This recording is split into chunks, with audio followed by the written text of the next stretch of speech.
देता, किसान के खेत में बोया जाता है अनाज, हम एक भी दाना नहीं देंगे। बीजेपी का इलेक्शन यूपी में होगा 2022 में ना होने का, अब तो बंगाल में हो रहा है। बीजेपी यूपी में भी तो आएगी ना आने की। जब हम आने देने के तो हम बुलाने के ना कतई भी, बीजेपी का हम वोट न देने के कतई भी। कहाँ से पेट्रोल से खेती कर, डीजल से ट्रैक्टर चलाएगा, कहाँ तक क्या क्या कर लेगा पेट्रोल से? अरे पढ़ाई भी रहेगी, लिखाई भी रहेगी, बिया भी रहेगा बेटियों के, कहाँ से कर्जा लेगा, क्या करेगा किसान? ये तो बता दो, किसान तो आत्महत्या करके मरेगा। वो कह रहे थे कि मैं तो झोला उठा के चल दूंगा, झोला तो उन्हें वापस उठाना पड़ेगा। उन्होंने 3 कानून वापस नहीं लिए। राम मंदिर से हम क्या करेंगे? राम मंदिर से हमें क्या मिल रहा है ये बताओ? किसानों को क्या मिल रहा है? पंडितों का पेट भर रहा है राम मंदिरों से। हम 10-10 बीघे, जिसके हम सिर्फ 2-3 बीघे अनाज रखेंगे हर किसान, हम उससे ज्यादा अनाज नहीं रखेंगे, क्योंकि हम किसी को देने के नहीं, सिर्फ अपने बच्चों के लिए रखेंगे, सिर्फ अपने बच्चों के लिए। किसान तो आत्महत्या करके मर जाएगा, राम मंदिर में पूजा करने जाएगा।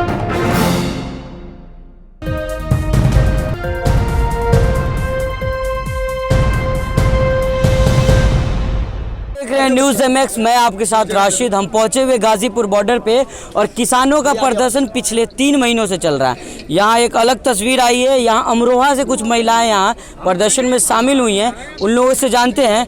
मैम, 3 महीने हो गए आंदोलन होते हुए, आप लोग भी यहाँ पहुँच गए हैं, सरकार सुनने को तैयार नहीं है। भैया सरकार तो सुन ही नहीं रही है हमारी। हमारे जो बड़े बुजुर्ग यहीं पे हैं और हम भी मतलब जितना बन पड़ेगा हम भी यहीं पे रहेंगे और अपनी खेती बाड़ी हम ही संभाल रहे हैं, हमारे बच्चे संभाल रहे हैं। लेकिन हम ये खेती कब तक संभालेंगे? खेती करने का काम तो मतलब पुरुषों का ही होता है ना, महिला को तो नहीं होता। तो अब ये सोच रहे हैं कि ना जाने हम यहाँ रहेंगे, मोदी जी को थोड़ी बहुत शर्म आए। वो ये सोचे हमने वोट तो मोदी जी को ही दिया है, हमने बीजेपी को वोट दिया है, हम खुल के कह रहे हैं। मतलब उन्हें तब भी शर्म नहीं आ रही कि किसान कितने परेशान हैं। मैं पहली बार आई हूँ, मैं झूठ नहीं बोलूँगी। हालांकि हमारे जो घर के सदस्य हैं, हमारे मतलब लोग हैं हमारे परिवार के, गांव के, वो यहीं पे हैं। मुझे तो आज बहुत ज़्यादा मतलब यहाँ पे बहुत गलत हिसाब लग रहा है। यहाँ वो लोग कैसे रह रहे हैं गर्मी में, पानी तक नहीं मिल रहा, खाने के लिए नहीं मिल रहा है, धूल में। देखो कोई भी नहीं रह सकता, लेकिन किसान रह रहे हैं, मजबूरी है, वो अपने हक के लिए रह रहे हैं। यहाँ पे अपना हक लेने के लिए यहाँ पे हैं। जब मोदी जी तो कह रहे हैं कि भीड़ इकट्ठा करने से कानून वापस नहीं होगा, फिर आप लोग इकट्ठा क्यों हो गए? कानून तो वापस होना ही पड़ेगा। ऐसे किसान बाज ना आने के, ना किसानों को वापस हटेंगे, क्योंकि हमारे जो बड़े बुजुर्ग हैं वो यहीं पे हैं। हम भी, हमें मुश्किलों में बहुत मजबूरी में हमें यहाँ आना पड़ा है। हमारी जो पढ़ाई लिखाई है, हमें लग रहा है कुछ ना होने का। जब हमारे बड़े बुजुर्ग यहाँ रहेंगे, हमें खेती करनी पड़ेगी, तो हमें खेती में जाना पड़ेगा। वैसे नारी को कहते हैं कि मोदी जी कहते हैं कि मतलब हम महिलाओं की सुरक्षा करेंगे, बेटी पढ़ाओ बेटी बचाओ, तो हम कहाँ बच जाएंगे, कहाँ पढ़ लेंगे? जब हमारे बड़े बुजुर्ग तो उसमें रहेंगे धरने में, जब वापिस न लेने के तो हम क्या करेंगे? कह रहे हैं कि बड़े बुजुर्ग हैं जो घर जाए, आराम करें, कोरोना फैल रहा है। अरे कोरोना तो हम देख लेंगे, पर हमारे बिल तो वापिस करो। हमें ना पता कोरोना कहाँ है, जब हमें होया ही ना। कोरोना हुआ है यहाँ पे 3 महीने हो गए, हमने तो अभी तक देखा नहीं किस किसान को कोरोना हुआ है यहाँ पे। और हमें कोरोना कैसे हो जाएगा? हम गर्मी में रहते, मोदी जी एसी में रहते हैं, उन्हें इसलिए डर लगता है कोरोना से। हमें डर नहीं लगता। हमारे कितने बुजुर्ग यहाँ पे, बताओ किसको कोरोना हुआ है यहाँ पे? और ना ही हमें होगा, जब तक बन पड़ेगा हम यहीं पे रहेंगे। मैम, किस तरह से देख रही है? सरकार तो मानने को तैयार नहीं है। नहीं, सरकार मानने को तैयार नहीं है। हम मान रहे हैं कि सरकार मानने को तैयार नहीं है, लेकिन सरकार किसानों के लिए सरकार ने क्या किया है? गन्ने का पैसा है, कोई उसके गन्ने के पैसे पे कोई वो ब्याज देते हैं? नहीं देते ना। जो 1-1 साल के अंदर, 1.5 साल के अंदर वो पेमेंट कर रहे हैं गन्ने का। और उसके बावजूद मोदी साहब ये पूछो कि मोदी सरकार अगर बिल बिजली का, उस पर साली पेनल्टी पड़ रही है। जो उनका जो कर्जा है, क्रेडिट कार्ड है, उन पर 12%, 15% ब्याज पे ब्याज, ब्याज पे ब्याज, कहाँ से देगा किसान? है गन्ने का रेट वही का वही है, और वो भी 1 साल के बाद पैसा मिल रहा है। कौन सा किसानों को ब्याज मिल रहा है? 1 लीटर दूध 20 रुपए का है, किसान का दूध 1 लीटर 20 रुपए का है, और पानी भी 1 लीटर मतलब 20 रुपए का है। तो दूध लेने में कितनी मेहनत पड़ती है, पशु पालने पड़ते हैं, उनके लिए चारा करना पड़ता है। कितनी गर्मी हो रही है, हमारा कितना गन्ना खड़ा है। मोदी जी कह रहे हैं और रामदेव कह रहे हैं कि देश हित में खरीदिए आप लोग 100 रुपए पेट्रोल। क्यों खरीदेंगे हम 100 रुपए? हमारे तो बस की ना 100 रुपए, किसान क्या बस की बात नहीं है। 100 रुपए पेट्रोल खरीदना हमारी बस की नहीं है। रामदेव खरीद लेंगे, उनके पास बहुत प्रॉपर्टी है। रामदेव का गौमूत्र जो है 80 रुपए लीटर दे रहे हैं वो, और हमारा दूध है 20 रुपए लीटर। तो हम रामदेव की मतलब उनकी हम मतलब उनकी रीस हम कैसे कर सकते हैं? देहाती भाषा में कह रही हूँ, हम उनकी रीस नहीं कर सकते भैया। हमारा 20 रुपए लीटर दूध जा रहा है और वो 80 रुपए लीटर गौमूत्र बेच रहे हैं, जो हमारे घर पर हमें पता है इस चीज़ का। और उनकी मतलब 40% जो है वो शुद्ध चीज़ है, लेकिन 60% उसमें भी मतलब मिलावट है।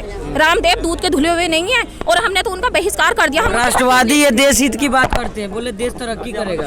वो बीजेपी में है ना, किसान तरक्की को पीछे हट जाएंगे, किसानों को कुछ न मिलेगा तो राष्ट्रीय कहाँ से तरक्की कर लेगा? तेल बताओ कितना महंगा कर दिया, पेट्रोल डीजल कितना महंगा कर दिया। कहाँ से किसान पेट्रोल से अपनी खेती कर लेगा? कहाँ से पेट्रोल से खेती कर, डीजल से ट्रैक्टर चलाएगा? कहाँ तक का क्या क्या कर लेगा पेट्रोल से? अरे पढ़ाई भी रहेगी, लिखाई भी रहेगी, बिया भी रहेगा बेटियों के, कहाँ से कर्जा लेगा? क्या करेगा किसान? ये तो बता दो। किसान तो आत्महत्या करके मरेगा। खाने के लिए भैया किसान को करना पड़ता है। और फिर पता है बेटी की शादी करके 10 साल तक उसे होश नहीं आता। कर्जा ना उतार करके पेनल्टी बढ़ा देगा कर्जे पे किसानों के। महंगाई से निपटेगा ये कर्जे से निपटेगा? बेटियों की शादी हो तो फिर दहेज प्रथा बंद करवा दो। ये बताओ, मोदी जी ने हम खुल का समर्थन करा हमने मोदी जी का। और भैया अगर वो ये 3 कानून वापस लेते हैं तो हम भी उनका सहयोग आगे भी करेंगे। फिर उनकी सरकार हम उनके साथ हैं अगर वो 3 कानून वापस लेते हैं। और जो किसानों मोदी जी राम मंदिर तो बनवा रहे हैं, खुश नहीं है? राम मंदिर से हम क्या करेंगे? राम मंदिर से हमें क्या मिल रहा है ये बताओ? किसानों को क्या मिल रहा है? पंडितों का पेट भर रहा है राम मंदिरों से। किसान तो आत्महत्या करके मर जाएगा, राम मंदिर में पूजा करने जाएगा। हम तो हो सकता है अयोध्या का भैया बोलने को तैयार नहीं यार, तुम मुझे वो चले जा रही है पीछे, हम कहाँ जाएंगे यार? सब बता रहे हो, डायरेक्शन दे रहे हो। सुनो मेरी, राम मंदिर हो सकता है हम अयोध्या में कभी भी राम मंदिर के दर्शन करने भी ना जाएं। क्यों? हम किसान हैं, हम वहाँ राम मंदिर का दर्शन करने जाएंगे? हम तो अपने बच्चों को पाल रहे हैं, हम कैसे चले जाएंगे इतनी दूर? यहाँ भी मैं कह रही हूँ जीवन में पहली बार आई हूँ इतनी दूर। क्यों? मैं किसान की बेटी हूँ, मुझे तो घर के काम से फुर्सत नहीं। मेरे पशु बंध हैं घर पे, मेरे हस्बैंड यहाँ, मेरे ससुर यहाँ, मेरे जेठ यहाँ हैं, तो हमें घर का भी तो देखना है। हमने कहा कि भी चलो हम भी देख आएंगे कि हमारे घर वाले कैसे रह रहे हैं, कितनी परेशानी झेल रहे हैं। मुझसे आज अभी मुझे 3 घंटे हुए, मुझे बहुत दिक्कत हो रही है यहाँ पे। मेरा इतना बीपी बढ़ा है, इतनी गर्मी है और इतनी धूल है। बताओ वो कैसा कर रहे हैं बेचारे? कोई तो ट्रॉली के ट्रैक्टर के पास में पड़ा है छाँव में, कोई मतलब कहीं अलग बैठा है। बताओ किसका मन नहीं करता आराम करने के लिए? मोदी जी एसी में है, जो बड़े नेता वो एसी में, हम कैसे एसी में बैठ जाएंगे? योगी बाबा कह रहे हैं कि उत्तर प्रदेश के किसान यहाँ नहीं बैठे हुए हैं, तो आप लोग तो उत्तर प्रदेश के हैं ना। हम गांव शहजादपुर जिला अमरोहा से आए हुए हैं और बिजनौर और क्या मैं है मतलब मुरादाबाद सारे जिलों के हैं। यहाँ पे पूरा उत्तर प्रदेश यहीं पे है भैया। पूरा यूपी, ये बताओ पूरा यूपी यहीं पे है। वो तो उनकी एक मनगढ़ंत कहानी है, वो मतलब ये दिखाते हैं कि कोई आए ना यहाँ पे, कि यहाँ पे कोई नहीं है। आप दिखाओ कितनी जनता खड़ी है। और अब तो जनता जो अपने मतलब काम फैल रहा है, गन्ने का काम है, गेहूँ है। और हमारे गांव में तो कुछ किसान अपनी गेहूँ जोत रहे हैं। क्यों? हम खाने के लिए दाने रखेंगे अपने, जितने हम खा सकते हैं। हम सरकार को एक भी दाना नहीं देंगे। अनाज आप ही का नुकसान हो रहा है ना, जोत दे रहे हैं तो। क्यों हम सरकार को नहीं देंगे? सरकार का कौन सा खेत है? सरकार का कौन सा खेत है जो सरकार उस खेत में बोलेगी कि किसान देता? किसान के खेत में बोया जाता है अनाज, हम एक भी दाना नहीं देंगे। हम 10-10 बीघे, जिसके हम सिर्फ 2-3 बीघे अनाज रखेंगे हर किसान। हम उससे ज्यादा अनाज नहीं रखेंगे, क्योंकि हम किसी को देने के नहीं, सिर्फ अपने बच्चों के लिए रखेंगे, सिर्फ अपने बच्चों के लिए। अनाज तो आप ही, अनाज जो बर्बाद हो रहा है इससे घाटा आप ही लोग को होगा ना? नहीं, हमें नहीं होगा। हमें क्यों होगा? हम तो अपने खाने लिए अपने घर रखेंगे। और जो हमें फायदा क्या हो रहा है? हमारा 15 रुपए किलो नाज बिका है, 11 रुपए किलो नाज बिका है, जो 2100 के रेट थे वो हमें मिले नहीं। इससे तो उनका ही फायदा है सरकार का। क्यों? जो नाज हमारे बोते होंगे हम बेचेंगे, हमसे घर रखे नहीं जाएंगे, गुंज जाएंगे, बेकार हो जाएंगे, तो वही लेंगे ना। फिर बाद में उसे 3000 को बेचेंगे, हमसे तो ले लेंगे 1100 को, 1500 को। तो हमें कौन सा फायदा? हम तो जोत रहे हैं। भाजपा के जो नेता समझाने जा रहे गांव में, आपके गांव में गए थे? सारे बहिष्कार कर दिए, सारे भगा दिया हमने अपने गांव से। हम भाजपा के नेता को अपने गांव में भला अपने जिले में नहीं घुसने देंगे अगर हमारी मतलब मांग पूरी नहीं की। हमारी मांग पूरी, हमारे 3 कानून वापस ना लेंगे तो हम बीजेपी को गाँव में न बढ़ने देने के अपने। हम मोदी जी को कुर्सी पे बिठा सकते हैं तो हम उन्हें उतार भी सकते हैं। सरकार हमारी मतलब ये जो ना जनशक्ति जो होती है ना, उसके सामने कोई भी कुछ नहीं है। मोदी जी अकेले इंसान है, वो हमने बनाए हैं, वो खुद नहीं बने। हमने तो उनमें अच्छाइयाँ देखी थी। आप लोग बनाई, आपकी बात ही नहीं सुन रहे हो तो। 5 साल पहले रह गए, तभी तो हम कह रहे हैं भैया, वो तो हम यहाँ पढ़े हैं, तभी तो हम यहाँ पढ़े हैं। और अगर वो हमारी नहीं सुनने के तो वो गए, वो अब दोबारा सरकार में नहीं आने के, हमारी तरफ से तो वो आने के नहीं। किसान आंदोलन में आप लोग बैठे, सरकार तो बंगाल चुनाव में बिजी है, फिर कैसे सुनेगी सरकार आप लोग? सुने या ना सुने, हम तो यहाँ से हटेंगे नहीं। हम वापस नहीं जाएंगे जब तक हमारे बिल वापस नहीं होंगे। बंगाल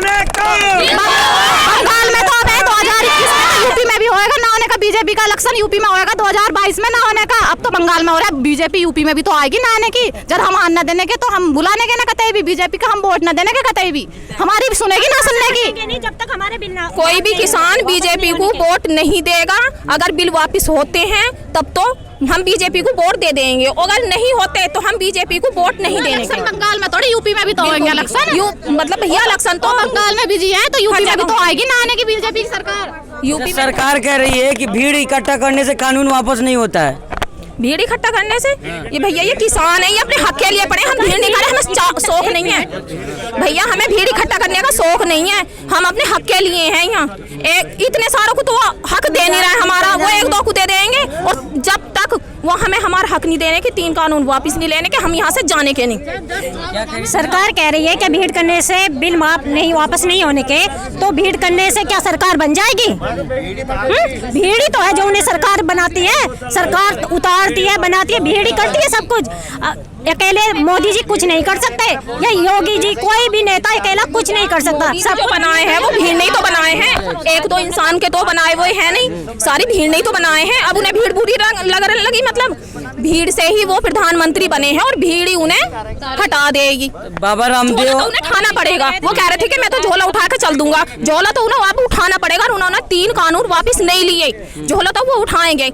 हमारे तो घर में इतना है जो हम अपने घर बैठ कर खा लेंगे, उन पर तो इतना भी नहीं है, उन्हें तो झोला उठाया कर सड़कों पे रहना पड़ेगा। अच्छा, जो कह रहे हैं लोग कि 1 साल देखिए कानून को लागू होने दीजिए, फायदे का कानून है। भैया एक चीज तो बताओ, मतलब हमारे जो जितने बड़े बुजुर्ग हैं सब मतलब पागल हैं, किसी को इतनी अकल ही नहीं है, ये बताओ। 1 साल यहाँ पर रहेंगे, फिर क्या 1 साल मतलब उन्होंने ना हटाया, फिर आएगी दूसरी सरकार, वो भी ना हटाने की लागू तो ये कर देंगे। भैया हमें तो अभी चाहिए, अभी हटवाएंगे, बिल्कुल अभी। जब वो हमारी 3 महीने से सुना, 1 साल बाद सुन लेंगे, कौन आ रहा है यहाँ, ये बताओ। बड़ी मुश्किल से तो अब आ रहे हैं किसान के घर में काम है। अब 1 साल कह रहे हैं, फिर 2 साल कहने लगे। इतना हम हटने वाले नहीं हैं, इतना हमारे बिल वापिस 3 वो शर्तें मंजूर नहीं करने के, इतने यहाँ से हम हटने वाले नहीं हैं। सरकार कह रही है कि आप बैठे रहिए, हम भी नहीं मानेंगे। सरकार को तो मानना पड़ेगा, सरकार को मानना पड़ेगा, सरकार की हिम्मत ना है जो ना मानना किसानों की। हाँ, हमें तो मरना मंजूर है, पर यहाँ ही रहेंगे, हम जाएंगे नहीं। हम कास्ट से हम जाट हैं, हम औरतें इतनी मजबूत होती हैं जाटों की, हम अपनी खेती खुद कर सकते हैं, और हमारे घर वाले हम यहीं पे छोड़ देंगे उन्हें, और जब हमारी मतलब फुर्सत लगेगी हम भी यहीं आएंगे, अपने बच्चों को भी यहीं रखेंगे, हम मोदी जी से हार नहीं मानने के। सभी अहम खबरों के लिए न्यूज़ MX को सब्सक्राइब करें, साथ ही बेल आइकॉन को जरूर दबाएं। लाइक, शेयर, कमेंट करना ना भूलें।